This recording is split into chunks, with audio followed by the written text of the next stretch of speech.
పాలమూరు జిల్లా నుంచి విజయోత్సవాలని చెప్పి ప్రారంభించుకున్నారు. సరే, మేము అనుకున్నాం విజయోత్సవాలంటే 2 సంవత్సరాలు ఏమేమి చేసిందో చెప్తారు, తర్వాత ఇంకా ఏమేమి హామీలు ఇస్తారు ఉమ్మడి జిల్లాకు అని అనుకున్నాం. కానీ సేమ్ అదే, కేసీఆర్ని తిట్టడము, 10 ఏళ్ళలో మీరు ఏం చేయలేదు మొత్తం మేమే చేసామని చెప్పడము, కేసీఆర్ గారిని తిట్టడం తప్ప ఏం లేదు, బీఆర్ఎస్ పార్టీని తిట్టడం తప్ప. అసలు ఇవేం విజయోత్సవాలు అర్థం కాలేదు. అందుకే ప్రజలు కూడా విసుకొచ్చి ప్రజలు కూడా రాలేదు. స్వయంగా వాళ్ళ మంత్రే ఇదేనా స్వాగతం పలకడం, ఇట్లేనా మనం చేయడం, గౌరవించడం, ఎవరు జనం రాకపోతే ఎట్లా?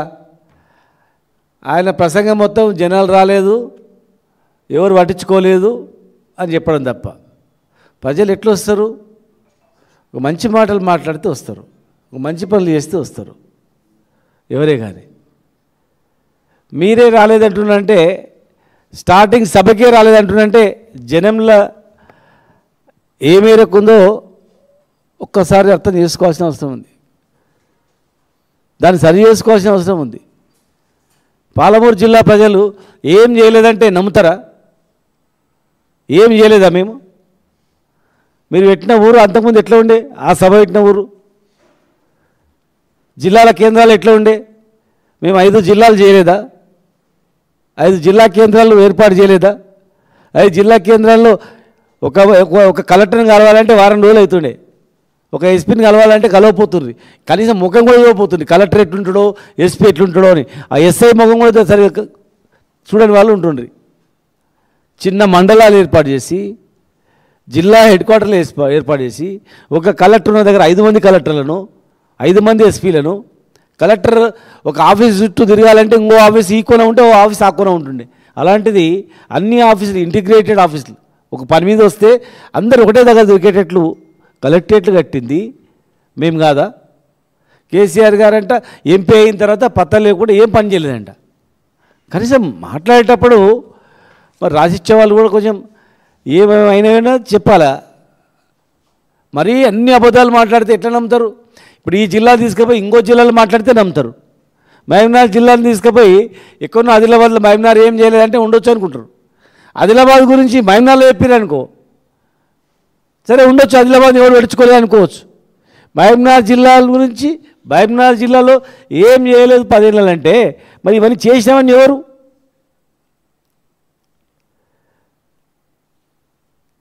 ఐదు మెడికల్ కాలేజీలు పెట్టింది మేము కాదా? 70 సంవత్సరాల ఉమ్మడి ఆంధ్రప్రదేశ్లో ఒక్క మెడికల్ కాలేజ్ ఇచ్చారు అంతే 70 సంవత్సరాలలో. మరి జిల్లాలో 5 మెడికల్ కాలేజీలు పెట్టి 5 హాస్పిటల్, టీచింగ్ హాస్పిటల్ కట్టింది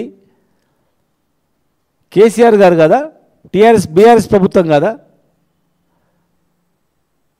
మొత్తం టౌన్ రూపురేఖలు మార్పింది కదా? అసలు ఏం ప్రాజెక్టు కంప్లీట్ కాలేదంటే నెట్టెంపాడు ఎవరు కంప్లీట్ చేసిండ్రు? భీమా ఎవరు కంప్లీట్ చేసిండ్రు? Koil Sagar lift irrigation complete ఎవరు చేసిండ్రు? లిఫ్ట్లు ఎవరు పెట్టిండ్రు? అచ్చంపేటకు లిఫ్ట్ ఒకటి శాంక్షన్ అయింది, గట్టు లిఫ్ట్. రాజోలి దగ్గర బాంబులేసి బద్దలు కొడతామని చెప్పి నీళ్ళు తీసుకుపోయారు. అలాంటి దగ్గర కూడా మళ్ళీ లిఫ్ట్ ఏర్పాటు చేసి గద్వాల, అల్లంపూర్కు కాన్స్టిట్యూన్సీలకు నీళ్ళు ఇచ్చింది మేము కాదా? కేఎల్ఐ లిఫ్ట్ ఇరిగేషన్ కంప్లీట్ చేసింది ఎవరు? 2 లక్షల ఎకరాలకు నీళ్ళు ఎట్లకించి వచ్చినాయి? ఎవరి హాయంలో వచ్చినాయి? 2014 కన్నా ముందు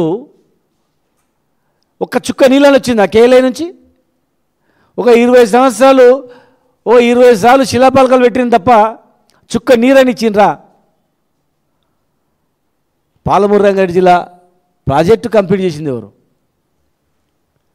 ఒట్టెం రిజర్వాయర్ కట్టింది ఎవరు? ఉదండపూర్ రిజర్వాయర్ కట్టింది ఎవరు? కరివెన రిజర్వాయర్ కట్టింది ఎవరు? నార్లపూర్ కట్టింది ఎవరు? 5 రిజర్వాయర్లు కట్టింది టీఆర్ఎస్ ప్రభుత్వం కాదా? 90% పనులు కంప్లీట్ చేసింది కేసీఆర్ కాదా? కేవలం 10% కంప్లీట్ చేస్తే ఇవాళ జిల్లా సస్యశ్యామలమయ్యేది. ఇక్కడ దాదాపు 2 లక్షల ఎకరాల పంట పండేది. 2,00,000 ఎకరాల సాగు జరిగేది. దాదాపు మరి 10 లక్షల ఎకరాల వరకు పండించింది ఎవరు?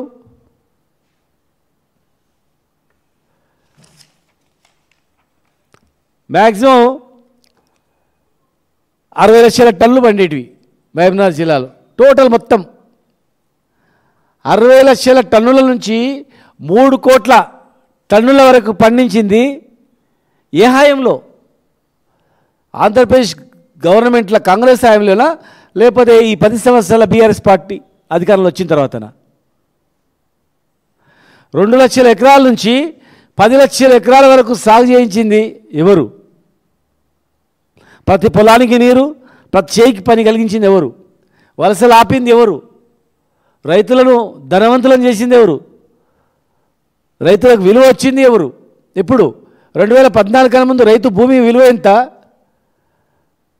2014 తర్వాత 10 సంవత్సరాల్లో ఉన్నటువంటి ఏ మారుమూల గ్రామాన్ని తీసుకుపోండి, ఎక్కడైనా సరే తెలంగాణ మొత్తంలో మూలకు పోయినా నువ్వు 20 లక్షలు 10 లక్షలు అంటే దొరకదు.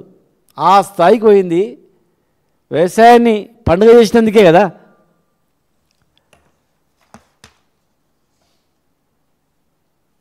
మహబూబ్నగర్లో తాగడానికి 14 ఒకసారి నీళ్ళు వచ్చేది తాగడానికి. తాండాలలో బిందె మీద బిందె పెట్టుకొని కిలోమీటర్ల కొద్ది పోయేది. పాముగా చచ్చేది. మోటార్లు కాలిపోయేటివి. కరెంట్ ఉండకుండే 24 గంటలు కరెంట్ ఇచ్చింది. మహబూబ్నగర్ జిల్లాలో కొన్ని వేల ట్రాన్స్ఫార్మర్లు ఏర్పాటు చేసింది. వందలు కాదు, వేల ట్రాన్స్ఫార్మర్స్. లో వోల్టేజ్ వల్ల మోటార్లు కాలిపోయి రైతులు నానా అవస్థలు పడేది. మోటార్లు కాలిపోయేది, నీళ్ళు రాకుండా ఉండేది. మరి 10 సంవత్సరాల్లో గ్రౌండ్ వాటర్ ఎట్లా పెరిగింది? ఇన్ని వందల చెక్ డ్యామ్లు, 70 సంవత్సరాల్లో ఎన్ని చెక్ డ్యామ్లు కట్టింది చూడండి. వందల చెక్ డ్యామ్లు కట్టింది, కొన్ని వేల చెక్ డ్యామ్లు కట్టింది బీఆర్ఎస్ ప్రభుత్వ హాయంలో కాదా? ప్రతి చెరువును పొడిగా తీసి వాటర్ రిజర్వాయర్ కెపాసిటీ పెంచింది. మహబూబ్నగర్ జిల్లాలో గ్రామాన ఒక గ్రామంలో ఉన్నటువంటి కుంటల నుంచి మొదలుకుంటే చెరువుల వరకు పొడిగా తీసింది మేము కాదా? మా ప్రభుత్వం కాదా? ఒకప్పుడు వలస పోయి బతికేటోళ్ళము మహబూబ్నగర్ జిల్లాకు కర్నూలు నుంచి రాయచూరు నుంచి బతకడానికి వచ్చి కూలి వ్యవసాయం చేసుకొని పోయేది పరిస్థితి తెచ్చింది మేము కాదా? చెప్పండి. అదే మక్తల్ రైతులు అడగండి. అవతల కర్నూలులో ఏ పరిస్థితి, మన రాయచూరు ఏం పరిస్థితి ఉంది?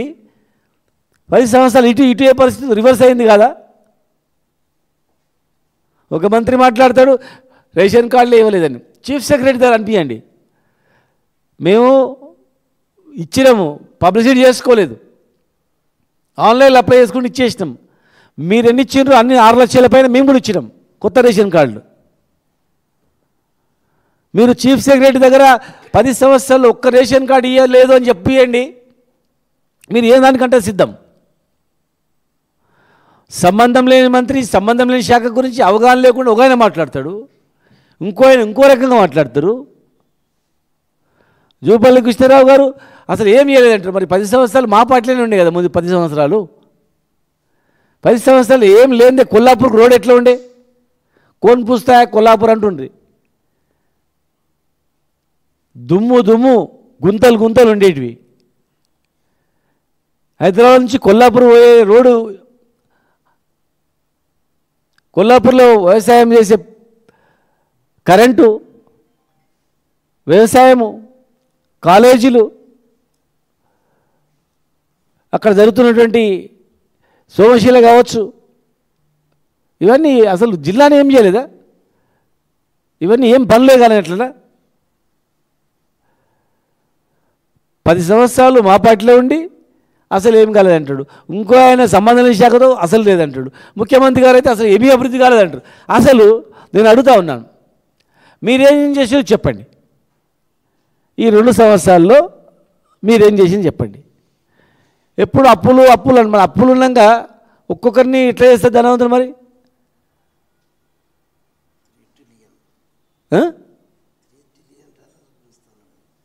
ఎట్లా చేస్తారు? అసలు మీరు ఏం చేసిర్రు? ఎందుకు ఉత్సవాలు? ఈ 6 గ్యారెంటీలు తుంగలో తొక్కినందుక, లేదంటే ఎస్సీ డిక్లరేషన్ అమలు చేయనందుక, 12 లక్షల రూపాయలు రైతు బంధు ఖాతాలో జమ చేస్తాం అని చెప్పి జమ చేయనందుక, దళిత బంధు ప్రతి ఒక్కరికి ఇస్తామని చెప్పి ఇవ్వనందుక, ఎస్టీలకు కూడా ఇస్తామని చెప్పిర్రు ఇవ్వనందుక, 42% రిజర్వేషన్ ఇస్తానా అని చెప్పి ఇవ్వకుండా ఎలక్షన్లో పోయినందుక,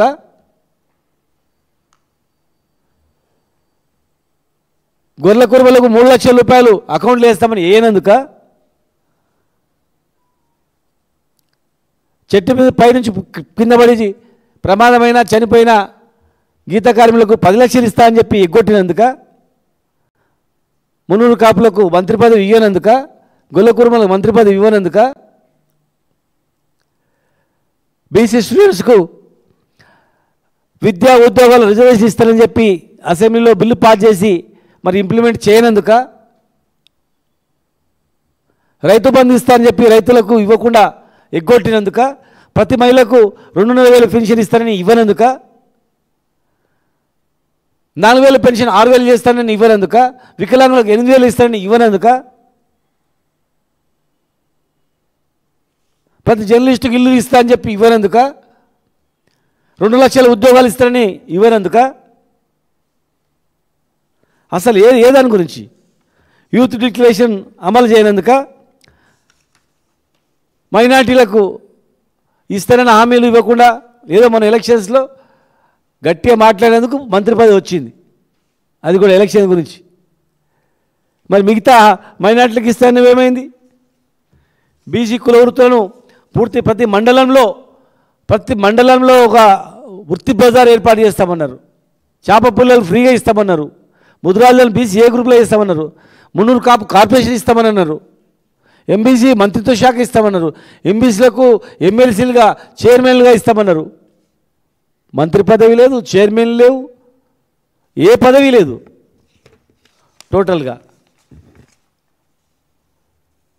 కామారెడ్డి డిక్లరేషన్ తుంగలో దొక్కి వరంగల్ డిక్లరేషన్ మంట కలిపి ఇలా అవి అమలు చేయడం, ఎప్పుడు అమలు చేస్తారో చెప్పకుండా, అమలు చేసినవేవో చెప్పకుండా, ఇవాళ అసలు ఏం చేయలేదంటే ఎట్లా చెప్పండి? ఏం చేయలేదు అసలు. మీరు 10 ఏళ్లలో ఏం చేయలేదంటే ప్రజలు ఎట్లా విశ్వసిస్తారు? ప్రజలు ఎట్లా నమ్ముతారు?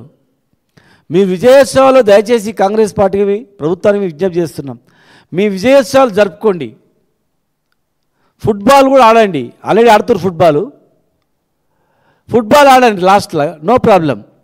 అందరు మంత్రులు ఆడండి, మొత్తం మంత్రులందరూ కలిసి ఫుట్బాల్ ఆడండి, నో ప్రాబ్లం. మీరు ఏం చేసినా కూడా చెప్పండి. ఏం చేసినా చెప్పకుండా జీవితాంతము పొద్దున్న నుంచి రాత్రి వరకు కేసీఆర్ తిట్టడం, కేసీఆర్ అప్పులు, కేసీఆర్ తిట్టడం, కేటీఆర్ తిట్టడం, కేసీఆర్ తిట్టడం, గిదే అంటే ఇట్లా శాస్త్రం చెప్పినట్లు ఉంది. మళ్ళీ ఆ శాస్త్రం ఇంకో కులానికి కోపం వస్తుంది. చెప్పిందే చెప్పడం. అసలు మన రాష్ట్రానికి ఏం అన్యాయం జరుగుతుందో చూడండి. పక్క రాష్ట్రాలకు కేంద్రం నుంచి ఎన్ని నిధులు వస్తున్నాయో చూడండి. మన రాష్ట్రానికి ఏదైనా జాతీయ హోదా ప్రాజెక్ట్ వచ్చిందా, దాని మీద కొట్లాడండి. పక్క రాష్ట్రాలు ఇతర రాష్ట్రాలను గవర్నమెంట్ ఆఫ్ ఇండియా నుంచి ఫండ్స్ తెచ్చుకుంటున్నాయి, అన్ని రకాల డెవలప్మెంట్ తెచ్చుకుంటున్నాయి. మనకు ఒక్క పైసా వస్తలేదు, వాళ్ళ మీద కొట్లాడలేదు.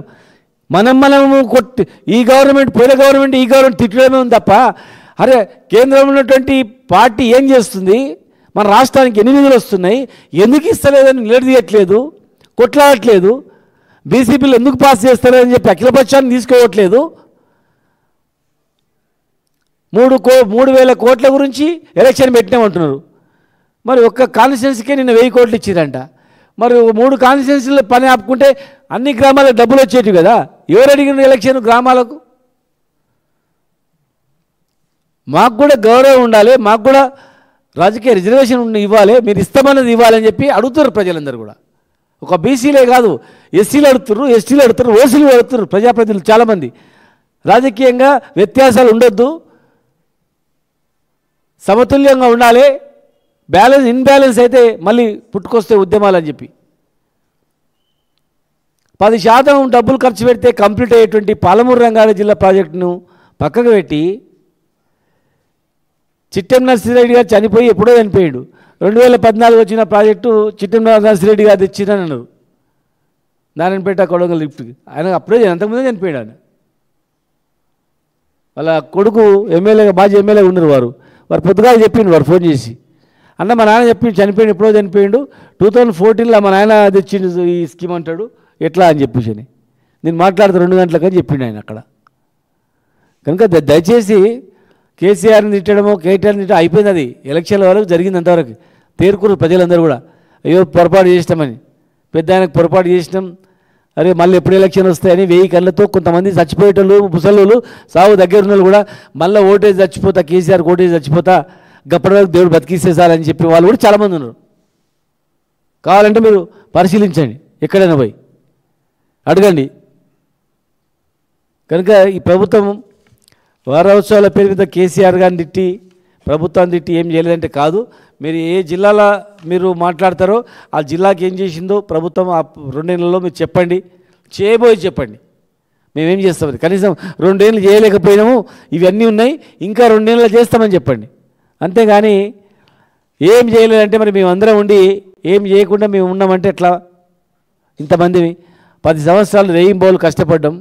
అంతకుముందు తెలంగాణ రాష్ట్రం గురించి 15 ఏళ్ళు కష్టపడ్డాం.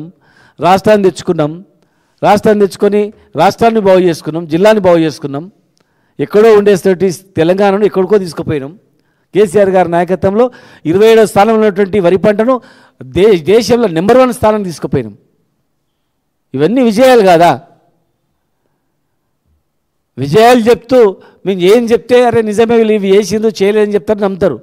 అసలు ఏం చేయలేదంటే తాగుతున్నప్పుడు ఉదయం మంచినీళ్ళని నల్ల పట్టినప్పటి నుంచి ముసలమ్మ సేన్ కాడికి పోయేంత వరకు అడుగు తీసి ఇట్లా అడుగేస్తే కనిపించేది 10 సంవత్సరాల అభివృద్ధి మాత్రమే. కనుక దయచేసి ఇంకొకసారి ఈ విజయోత్సవాల సభలో ఏం చేయలేదని చెప్పకుండా మేము చేసేది ఏం చెప్పకపోయినా మీరు చేసేది చెప్పుకుంటే బాగుంటుందని చెప్పి విధానం విజ్ఞప్తి చేస్తాను.